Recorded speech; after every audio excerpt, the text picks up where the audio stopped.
Well, more National Guard members and Marines are on their way to Los Angeles as protesters clash with police for another night. State leaders in California are now turning to the courts to stop the Trump administration from deploying those troops. Joining me this morning to talk more about this conflict is a constitutional law attorney, David Coale. We appreciate your time. Thanks. Thanks. All right, so we've got California suing the Trump administration over the deployment of the National Guard. Does federal law allow the president to deploy a state's National Guard? Sure. You've got a number of laws about this that have been prepared at various stages in our nation's history. And as to the National Guard, they can be deployed by the governor. They can be deployed by the federal government with consent of the governor or without consent. So we're in that last category, without consent. Governor didn't ask for it. Right. And there's a statutory basis for that. We have a law that allows that. But California is pushing back and saying the reason we didn't consent is there's not a problem. This is just a law enforcement issue. There's no reason for the military to be here.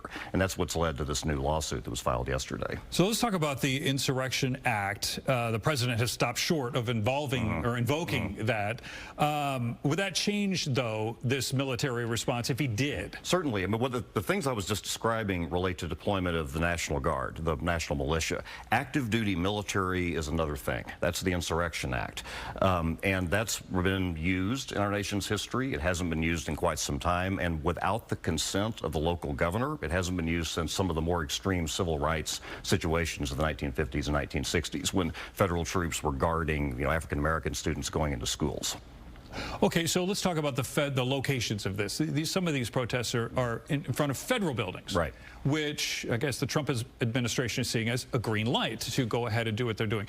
If these protests were being held in other locations, would that change anything? Sure, that's a big issue. I mean, all of these laws have the problem that a lot of laws have when they've sort of lingered in Congress too long. They have a very specific beginning, insurrection, rebellion, and they start getting broader and broader and broader, and they go off into the ether with almost any possible situation. The truth is probably somewhere in the middle. Yeah. But the thrust of all of them is if there's a rebellion or the federal government can't enforce federal law, well, then it's time to start giving the president some powers. And when you're talking about protecting federal buildings and federal law enforcement, ICE, deportation, whatever you think about the merits of that, that's a federal thing.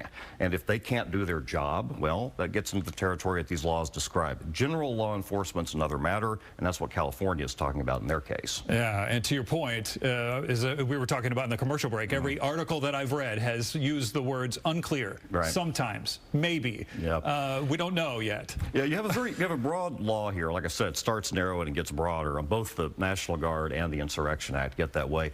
At some point, it runs into the 10th Amendment. Yeah. Because the last part of our Bill of Rights says if Congress didn't get it, states kept it. And that's what Governor Newsom is saying, is we have this general law enforcement authority and you just can't come sailing in anytime you want to. But fortunately, we haven't had a lot of riots in our nation's history. But generally speaking, when the president has been able to identify some reason why federal law is at issue, it's been allowed to go forward. How do you see this thing playing out? Well, it depends on what happens on the ground. Right? If all these people just go home, then it all fizzles out and everybody forgets about it until the next time. If they persist, and particularly if they persist around federal facilities or bothering federal law enforcement officers, that gives the administration a basis to, in good faith, say, look, we have a problem here, and it does justify further federal involvement. So it's going to be a day-by-day thing. All right. We'll keep following it, and we'll probably have you back at some point. We'll see how it goes. All right, David Coale, appreciate your time this morning.